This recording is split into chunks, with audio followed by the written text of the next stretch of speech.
चलिए शुरू करते हैं एसएससी मैथ का मॉक टेस्ट। आपके सामने पहला क्वेश्चन है, हम जल्दी करने की कोशिश करेंगे। देखियो, बच्चे क्या करते हैं कि पहले इन सबको लिखते हैं पहले, ठीक है, फिर उनको सोल्व करते हैं, काटते हैं, फिर उनकी वैल्यूज निकालते हैं।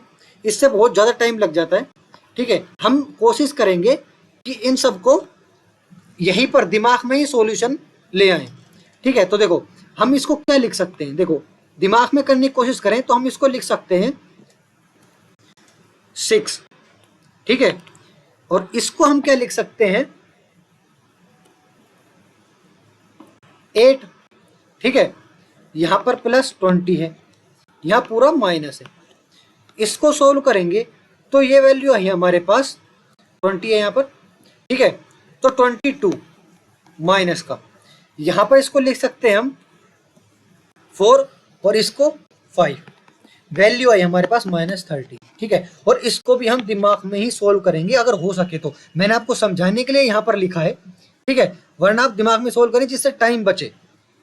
Next question, if a + b + c = 6 and a² + b² + c² = 14, then what is the value of a - b का होल स्क्वायर + b - c का होल स्क्वायर + c - a का होल स्क्वायर। देखो, मैं आपको इस क्वेश्चन को दो तरह से समझा सकता हूँ। एक जो तरीका वो है जिससे हम लेट कर लेंगे इन दोनों इक्वेशन में देख कर कि क्या सही लेट किया जाए। अगर देखो, हम a को 1, b को 2 और c को अगर 3 लेट करें, ठीक है, तो देखो इस पर ये लागू होता है। देखो, अगर 1 को लेट किया तो a² यानी 1, 2 यानी 4, 3 यानी 9 = 14 होता है। हाँ होता है, ठीक है, यानी ये हमने सही लेट किया है।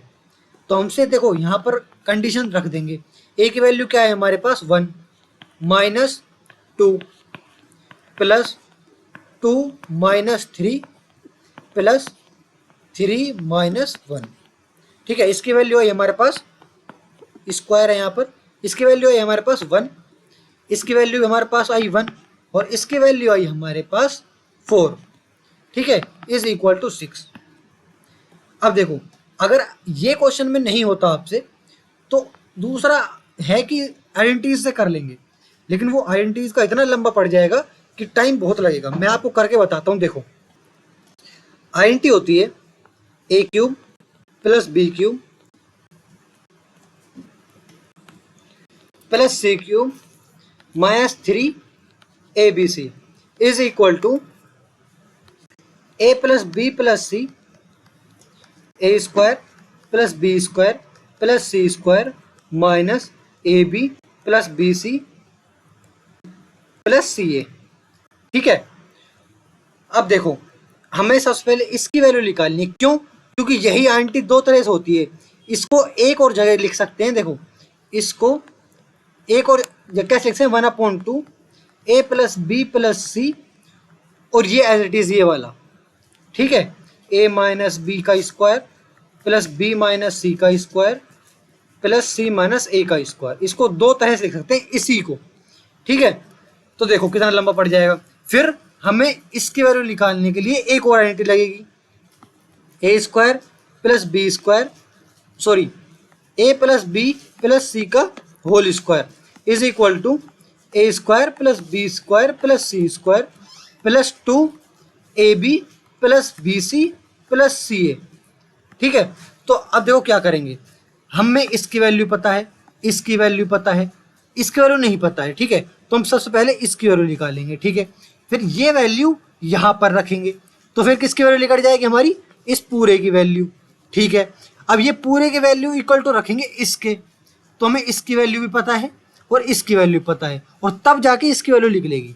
इससे अच्छा ये है कि हम यही मेथड यूज कर लें। Next question, an amount becomes double in 8 years on simple interest. In how many years would rate 25,000 becomes at 1 lakh with the same rate of interest? ठीक है, तो पहले हम इंटरेस्ट निकालेंगे। तो देखो, p into 8 years into x% के हिसाब से वो हो जाता है p।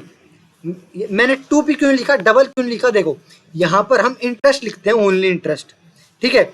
तो इंटरेस्ट तो हमारे पास p बना ना, 2p में से एक p तो वो खुद था अमाउंट और एक p था इंटरेस्ट। यहाँ पर हमें सिर्फ इंटरेस्ट निकला है, ना कि वो अमाउंट भी। ठीक है, तो p से p कैंसिल आउट हो जाएगा। x is equal to 100/8। तो अब देखो यहाँ पर रखेंगे इस क्राइटेरिया में, तो 25,000 का x ईयर्स में इस इंटरेस्ट रेट के हिसाब से 1,00,000 हो जाएगा। इसका मतलब ये हुआ कि 75,000 ब्याज इंटरेस्ट। ठीक है, 1,00,000 तो पूरा हो जाएगा, यानी 75,000 इसमें से इंटरेस्ट। तो देखो 3 0 से 3 0 कट, 2 0 से 2 0, इससे गया 3। x की वैल्यू है हमारे पास 3 × 8 24। Next question, the market price on a book is 1,000 in a book fair. It is available for sale with a discount scheme offering two successive discounts of 12% and 8%. What is the final selling price of the book for a customer? Round of the nearest integer. देखो 1,000 की जो है ना वो market price है book की। ठीक है, तो एक सेल में उसने उस बंदे ने दो सक्सेसिव डिस्काउंट ऑफर किए, 12% और 8% का। ठीक है, तो जब दो सक्सेसिव डिस्काउंट होते हैं तो उनको एक करने के लिए हमें करना पड़ता है 12 + 8 - 12 × 8/100। ठीक है, तो इसकी वैल्यू है हमारे पास 3 25, यानी 20, ये हो गया 20 - 24/25 इज इक्वल टू 20 - 0.96, यानी 19.04। यानी उसने इतने का डिस्काउंट दिया, इतने % का डिस्काउंट दिया। ठीक है, तो 1,000 का अब सेलिंग प्राइस पूछा है, तो इसका मतलब कितना हुआ, 1,000 का कितना % बचा, 100 में से इसको माइनस करेंगे तो ये हुआ हमारे पास 80.96। ठीक है, तो यानी इतना % निकालना है हमें, तो 80.96/100, 2 0 से 2 0, यानी 809 के समथिंग, यानी 8110। अब हम पूरा क्यों लिख रहे हैं, क्योंकि हमें नियरेस्ट पूछा है। ठीक है, तो हम सॉल्यूशन को एक साइड करके जल्दी से जल्दी का अगर क्वेश्चन को आंसर लाना है तो हमें नियरेस्ट इंटीजर अगर कहा है उसने कि लिखा है, तो हम जल्दी से आंसर लाने के लिए पॉइंटों को साइड में रखेंगे और सीधा आंसर पर टिक करेंगे। ठीक है, next question, A and B invested money in a business in the ratio of 7:5. If 15% of the total profit goes for charity and A's share in the profit is at 5,950, then what is the total profit? देखो A और B है, उन्होंने business में invest किया 7:5, यानी total थे 12 हिस्से, उनमें 7 हिस्से करे A ने और 5 हिस्से करे B ने इन्वेस्ट। ठीक है, अब उसने क्या कहा है कि 15% जो प्रॉफिट हुआ ना उसमें से 15% उन्होंने चैरिटी कर दी, और उसके बाद एक का शेयर हुआ उसमें से 5,950। इसका मतलब ये हुआ कि जो 5,950 है ना वो 7 हिस्से हैं, हमें टोटल 12 हिस्से निकालने हैं। ठीक है, 12 हिस्से निकालने हैं, लेकिन उसके बाद 15% जो चैरिटी का पैसा दिए उसमें इसमें और वो भी ऐड करेंगे, तब आएगा टोटल प्रॉफिट। ठीक है, तो पहले 12 हिस्से निकाल लेंगे, डिवाइड करेंगे, ये हुआ हमारे पास 850, 12 से इंटू करेंगे तो हुआ हमारे पास 10200।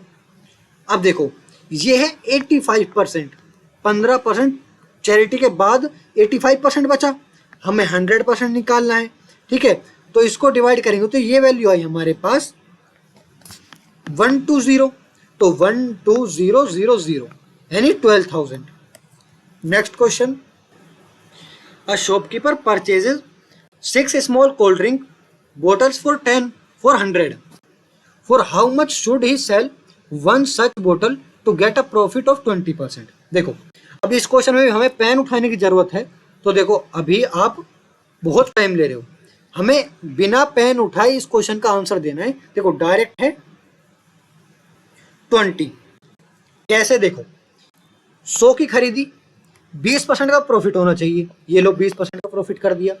इसने कहा है कि एक एक की सेल बताओ, ठीक है, तो 6 बॉटल्स हैं, 6 डिवाइड कर देंगे, ये हुआ 20, ठीक है, 20 सेलिंग प्राइस लिख दिया।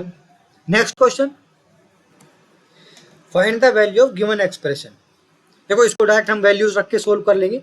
4/3 10.45 की वैल्यू होती है 1, 1 का स्क्वायर यानी कुछ नहीं, ठीक है, प्लस 3 इंटू में √3/2 का स्क्वायर, ठीक है, माइनस 2, ये हो गया हमारे पास 2/√3 का स्क्वायर, माइनस 3/4, ठीक है, इसकी वैल्यू हो गई हमारे पास 1/3 कोट स्क्वायर 60 की वैल्यू, ठीक है।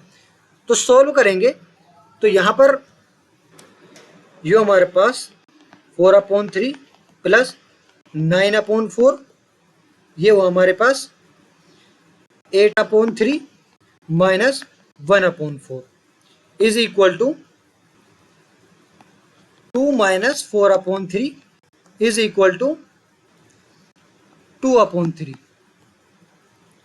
Next question, Meenu is 38-year-old, her daughter is 8-year-old.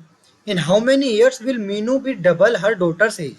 देखो हम हर डॉटर यानी हम 8 ईयर्स में ऐसे कितने ईयर्स जोड़ें जिससे कि ये डबल हो जाए 38 में इतने ही ईयर्स जोड़ने पर, ठीक है।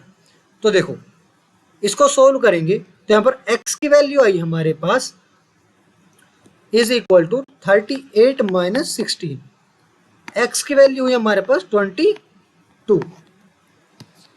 Next question, Shatabdi express train covers 700 kilometre in 5 hours and another 1012 kilometre in 11 hours. What is the average speed of the train in metre per second. ये ध्यान रखना कि इसने दिया है तो किलोमीटर आवर में और पूछ रहा है मीटर पर सेकंड में, ठीक है। तो इसने total distance upon total time करना है, तो टोटल डिस्टेंस कितनी है हमारे पास 1712, टोटल टाइम कितना है हमारे पास 16 आवर, ठीक है।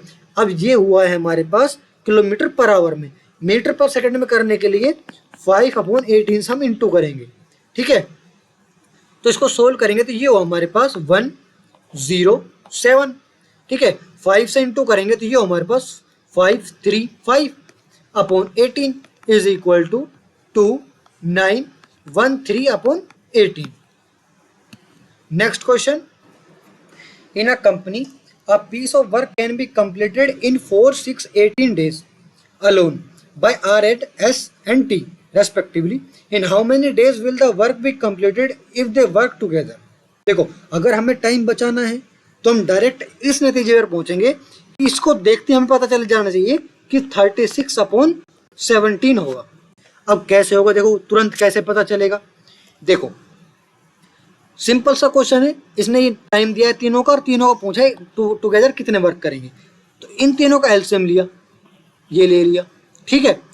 अब इन तीनों को बराबरी से डिवाइड करते चलेंगे, तो 4 को 36 डिवाइड करेंगे तो आया हमारे पास 9, 6 को डिवाइड करेंगे तो आया हमारे पास 6 और 18 को डिवाइड करेंगे तो आया हमारे पास 2, इन तीनों को ऐड करेंगे तो आया हमारे पास 17, ठीक है। इसको इससे डिवाइड करके आंसर आएगा 2.12। Next question, in a triangle ABC if angle A is equal to 90 degree, AC is equal to 5 centimeter, BC is equal to 9 centimeter and in triangle PQR angle P is equal to 90 degree, ठीक है, PR is equal to 3 centimeter, QR is equal to 8 centimeter। Then देखो हमें सबसे पहले option देखने कि ये पूछ क्या रहा है, ठीक है। डायरेक्ट हमें पेन लेके करने नहीं लग जाना है, ठीक है। हमें इतना पता चल गया है कि ये हमें कॉन्ग्रुएंट पूछ रहा है, ठीक है, सिमिलर नहीं पूछ रहा है। कॉन्ग्रुएंट पूछ रहा है तो इसका मतलब ये हुआ कि दो ट्राइंगल की शेप भी एक जैसी होनी चाहिए और साइज भी सेम होना चाहिए, ठीक है। तो देखो ये ट्राइंगल 90 है और दूसरा ट्राइंगल 90 डिग्री है, एक एंगल, इसका मतलब ये हुआ कि सिमिलर तो है लेकिन हमसे सिमिलर पूछ ही नहीं रहा, हमसे पूछ रहा है कॉन्ग्रुएंट। और कॉन्ग्रुएंट देखते हमें पता चल गया कि इसकी साइड 5 है, इसकी साइड 9 है और इसकी साइड 3 है, इसकी साइड 8 है, इसका मतलब ये कॉन्ग्रुएंट तो नहीं है। कॉन्ग्रुएंट नहीं तो आंसर है डायरेक्ट ये और ये 1 सेकंड में हो जाना चाहिए, क्योंकि हम क्वेश्चन पढ़ते के साथ हमें पता चल जाता है कि क्या कॉन्ग्रुएंट है क्या सिमिलर है। ठीक है, तो अगर हमें डायरेक्ट 1 सेकंड में आंसर देंगे तो हमारा टाइम बचेगा अगले क्वेश्चन के लिए। नेक्स्ट क्वेश्चन देखो, हमें चार्ट गिवन है और हमसे पूछा है which of the following months shows the highest percentage change in rainfall. ठीक है, तो देखो मैं आपके सामने सबसे पहले चार्ट क्यों नहीं डिस्कस करता, डायरेक्ट क्वेश्चन क्यों करता हूँ, क्यों? क्योंकि हम क्वेश्चन पढ़ते ही के साथ हमें पता चल जाता है कि हमें इसमें करना क्या है। अगर हम पहले चार्ट को देखें तो पहले चार्ट देखेंगे तो पहले हम इन सबको देखेंगे कि जनवरी फरवरी ये क्या हो रहा है इस चार्ट में, और फिर जाके क्वेश्चन को पढ़ेंगे। ठीक है, इतना टाइम नहीं है हमारे पास, हम डायरेक्ट क्वेश्चन को देखेंगे और जो क्वेश्चन पूछ रहा है फिर उस चार्ट को देखेंगे कि हमें फाइंड क्या करना है।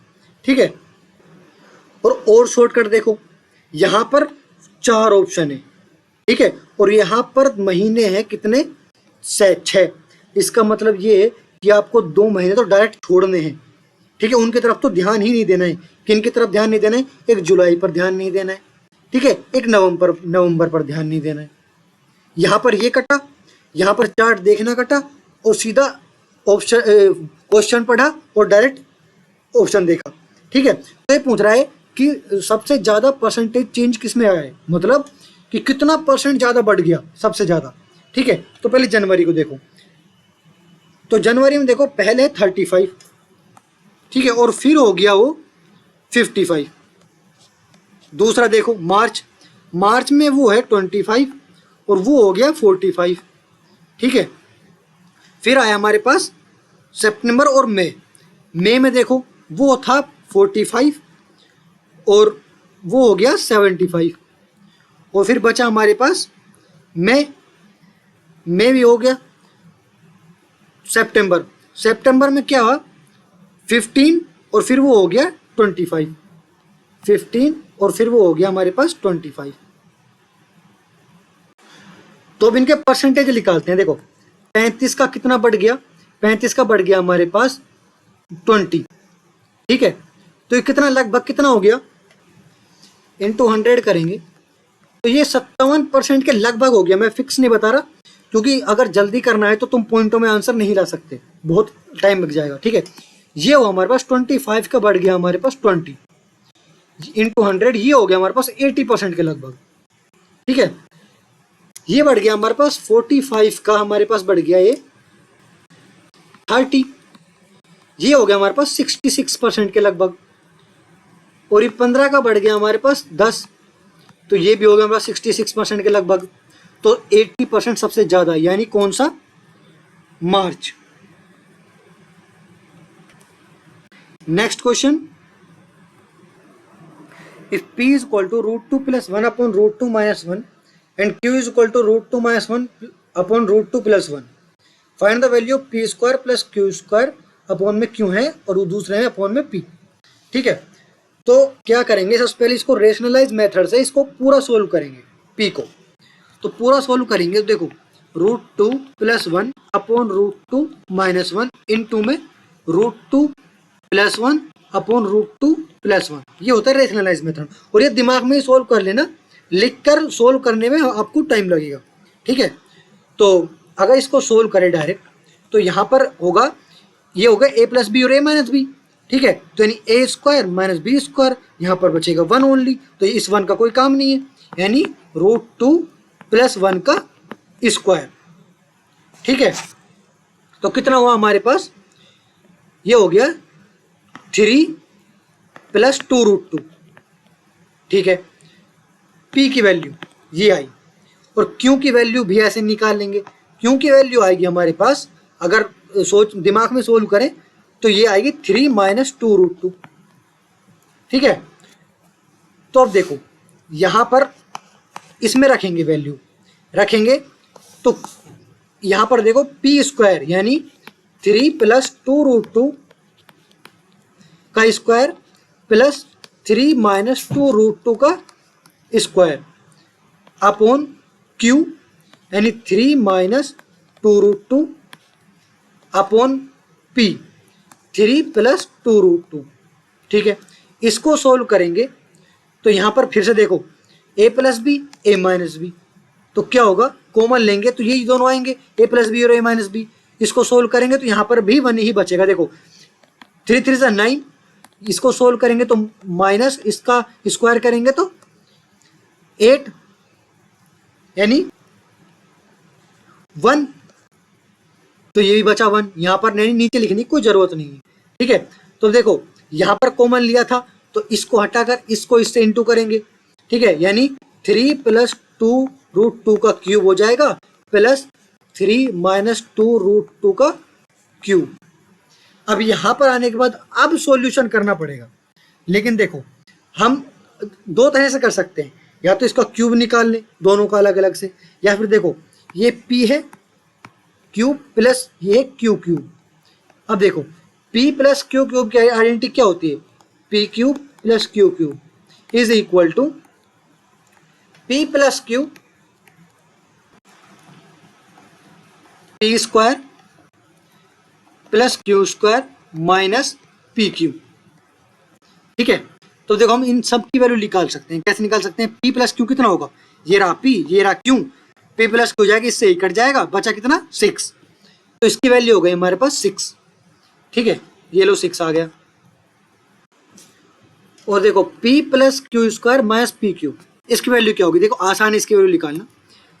अगर हम सोचें, देखो इसका स्क्वायर करेंगे, इसका स्क्वायर करेंगे, ठीक है, तो लास्ट में बचेगा 2ab, इसमें प्लस का और इसमें माइनस का, हम दोनों को प्लस कर रहे हैं, तो इस प्लस 2ab और माइनस 2ab तो कट जाएगा, बचेगा कितना, यहाँ पर p² और यहाँ पर भी q², ठीक है। तो देखो प्लस 2ab से 2ab यानी 2√2 ये तो कट जाएंगे, बचा कितना a² + b² यानी 9 + 8 और q में भी 9 + 8, ठीक है। इन दोनों को प्लस करेंगे तो हुआ हमारे पास 34 और pq की वैल्यू हमारे पास है ही 1, इन दोनों को इंटू करेंगे तो, ठीक है, a + b a - b, देखो यहाँ पर ये था इंटू a + b और a - b 1 होता है, ठीक है। तो देखो 34 में से -1 करेंगे तो 6 × 33 is equal to 198। Next question, find the exact value of cos 120। अगर हम डायरेक्ट करें तो ये होगा आंसर। अब देखो कैसे होगा, cos को क्या लिख सकते हैं, cos 180 - 60 डिग्री, ठीक है। अब 180 में यहाँ पर जो वो होता है ट्रिग्नोमेट्री साइन, वो चेंज नहीं होता, यानी cos का cos ही रहता है, बचा कितना cos। अब देखो 4 क्वाड्रेंट होते हैं, ये पहुंच गया 180 - 60, इसका मतलब ये होता है 180 -60 करेंगे तो ये पहुंचेगा सेकंड क्वाड्रेंट में, और सेकंड क्वाड्रेंट में cos माइनस का होता है, ठीक है, यानी cos 60 की वैल्यू होती है 1/2 यानी 0.5, लेकिन उस सेकंड क्वाड्रेंट में है ये वैल्यू। अगर सेकंड क्वाड्रेंट में ये वैल्यू है तो इसका मतलब ये वैल्यू माइनस की है, ठीक है, यानी आंसर ये। Next question, a cone and a cylinder with equal radius have equal volumes, the ratio of their height is, देखो यहाँ पर भी डायरेक्ट होगा आंसर, यहाँ पर 3:1, जब सब कुछ ही इक्वल है, देखो 1/3 πr² is equal to πr²h, ये कट गया, ये कट गया, ये कट गया, ये कट गया, 1/3 h इक्वल टू h यानी 3:1, सिंपल। जब सब कुछ इक्वल है तो कट जाएगा, 1/3 बचेगा। Next question, observe the given figure, the distance between the two centre A B is, देखो जब आपके पास ये क्वेश्चन आए ना, देखो 3 तरह के क्वेश्चन आते हैं ये इसमें ही। पहला क्वेश्चन ये होता है कि 2 सर्किलें टच कर रहे हैं एक्सटर्नली, ठीक है, ये इसकी रेडियस है और ये भी इसकी रेडियस है, और एक कॉमन टेंजेंट है जो कि ये है, तो उस कॉमन टेंजेंट की वैल्यू पूछता है, ठीक है। तो इसका क्या हुआ आंसर, 2 रूट में r1 × r2, ठीक है, इस टेंजेंट का आंसर, ठीक है।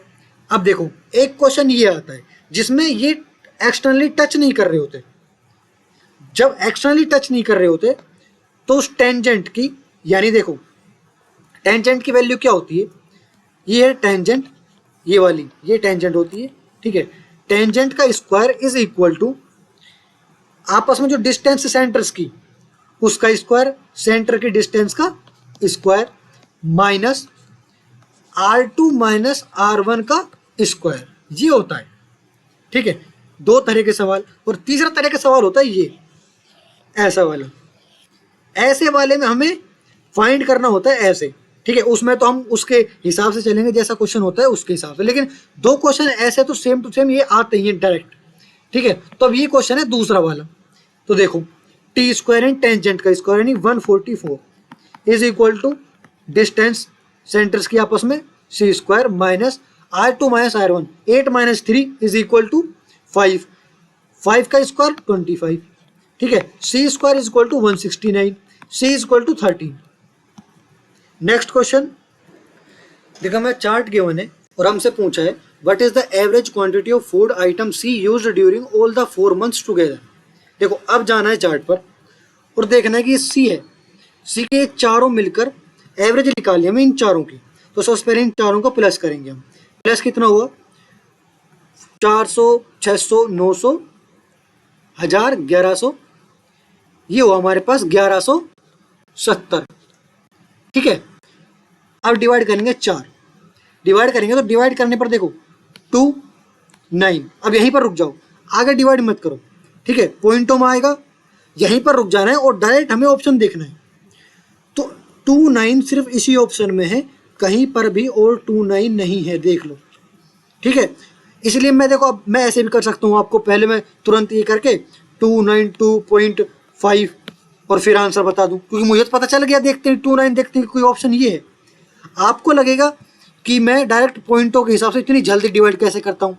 ठीक है, क्योंकि मुझे पता चल गया 2 9 देखते ही कि ऑप्शन तो ये है, इसलिए मैं तुरंत ऑप्शन पर क्लिक कर देता हूँ। इसलिए आप टाइम बचाने के लिए यहाँ तक जाओ, ऑप्शन को देखो। अगर 2 9 दो ऑप्शन में है तो एक और आगे बढ़ो। ठीक है, ज़्यादातर तो पहले ऑप्शन में आ जाता है ऑप्शन में। ठीक है, एक एक डिजिट में ही पता चल जाता है, वरना 2 डिजिट निकाल लो बस। Next question, find the fourth proportion of 144 192 and 216। देखो, फोर्थ प्रोपोर्शन निकालने क्या करता है, इन दोनों का इंटू और इसको डिवाइड। ठीक है, तो 192 इंटू 216 अपॉन 144। सॉल्यूशन आसान करने के लिए देखो, इसको लिख सकते हैं हम 12 इंटू 12, 12 इंटू 12। इसको डिवाइड किया इससे तो आया 16, इसको इससे किया तो आया 18। 16 इंटू 18 करेंगे तो आया हमारे पास यहाँ पर 882। Next question, simplify the following expression. देखो, 7/10 as it is divide by 3/7। इसको सोल्व करेंगे तो हमारे पास आया 49/10 प्लस 1/5 डिवाइड बाय 7/5 माइनस 2/7। ठीक है, इसे गया 7 बार, यानी 7/10 डिवाइड बाय 21/10 प्लस इससे ये चला जाएगा, यानी 1/7 माइनस 2/7। ये 7 कॉमन लेंगे तो ये हमारे पास माइनस 1/7 बच जाएगा। ठीक है, माइनस 1/7। तो इसको सोल्व करेंगे तो देखो, 10 से 10 गया, कितना हुआ 7/21, यानी 1/3, यानी 1/3 माइनस 1/7 is equal to 4/21। Next question, using 10a minus b is equal to 10a minus 10b 1 plus 10a 10b, find the value of 10 15 degree. ठीक है, 15 डिग्री को देखो हम क्या लिख सकते हैं, 10a minus b के फॉर्म में 10 60 माइनस 45। ठीक है, अब इसमें इसकी वैल्यू रख दो, 10a यानी 60, यानी √3 माइनस 1 1 प्लस √3। अब इसको वही रेशनलाइज मेथड से यूज करके सोल्व करेंगे तो आया वैल्यू हमारे पास 2 minus √3। Next question, Suresh and Anil are working on a special project. Suresh takes 5 hours to type 40 pages and Anil needs 6 hours to type 32 pages on a computer. How much time will it take them to type a 110 page assignment if they work on 2 different computers? इसका मतलब ये कह रहा है कि दोनों एक साथ काम करेंगे तो 110 पेज कितने घंटे में बना देगा। देखो, जो सुरेश है ना, वो 5 घंटे में 40 पेज बनाता है, यानी वो 1 घंटे में 8 पेज बनाएगा, यानी वो 8 पेज हर घंटे में बनाता है, ठीक है। जो अनिल है वो 32/6, इसका मतलब ये हुआ कि 16/3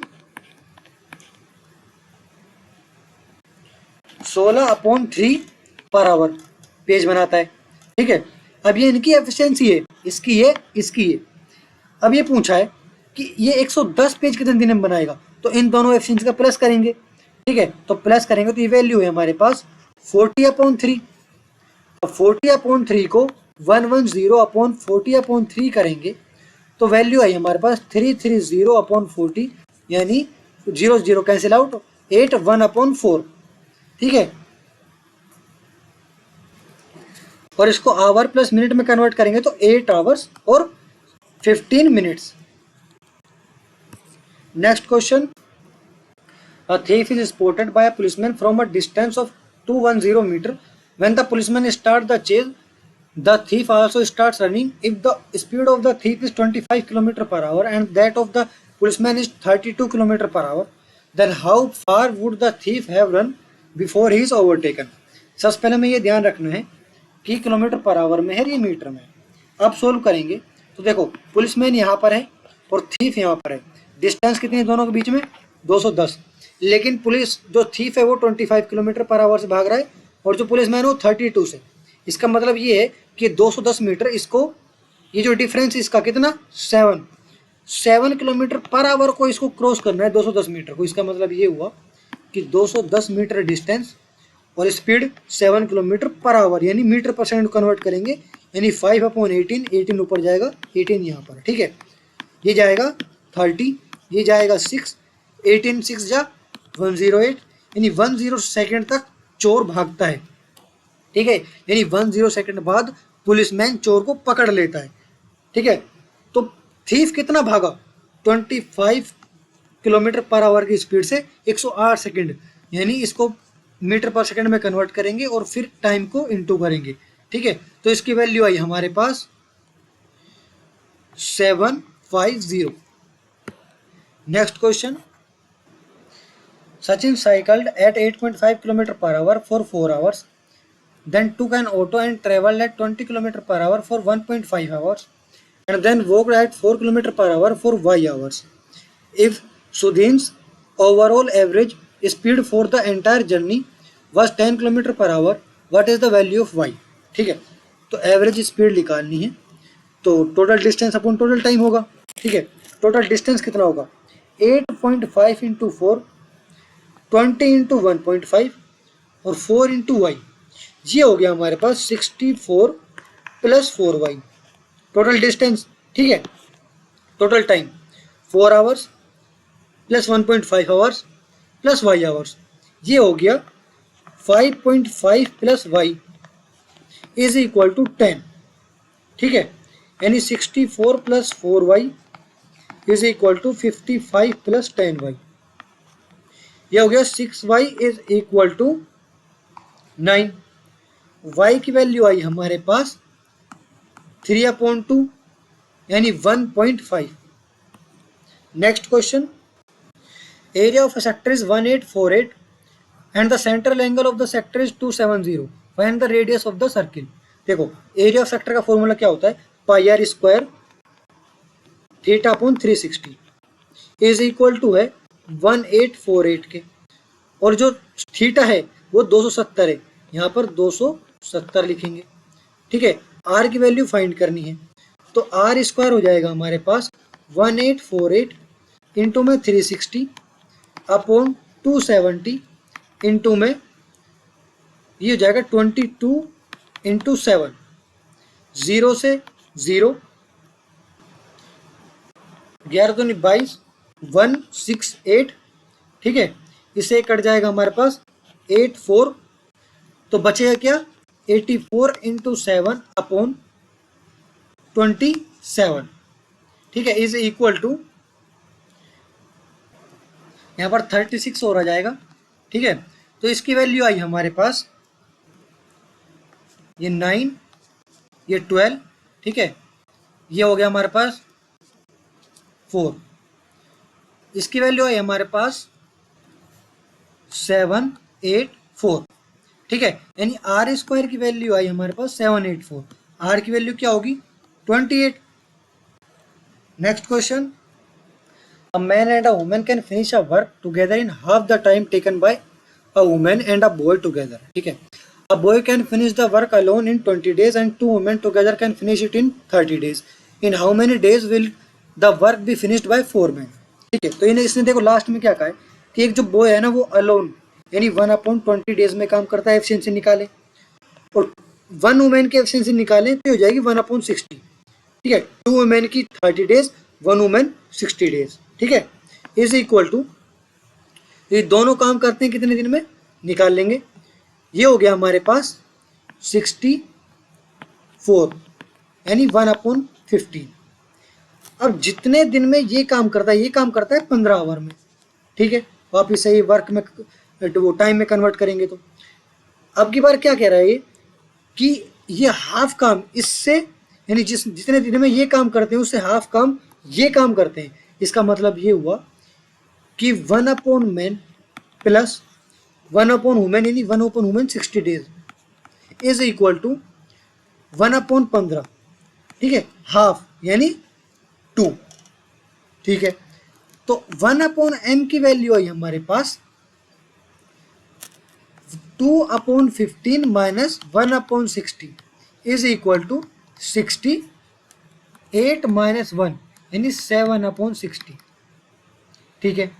अब इसने कहा है कि 4 men इंटू 4 करेंगे, डिवाइड करेंगे तो ये हो गया 15, और वापस से टाइम में कन्वर्ट करेंगे तो 15/7 यानी 2.14, बस यहीं तक रहने देंगे ये answer. Thank you. Like, comment, and subscribe.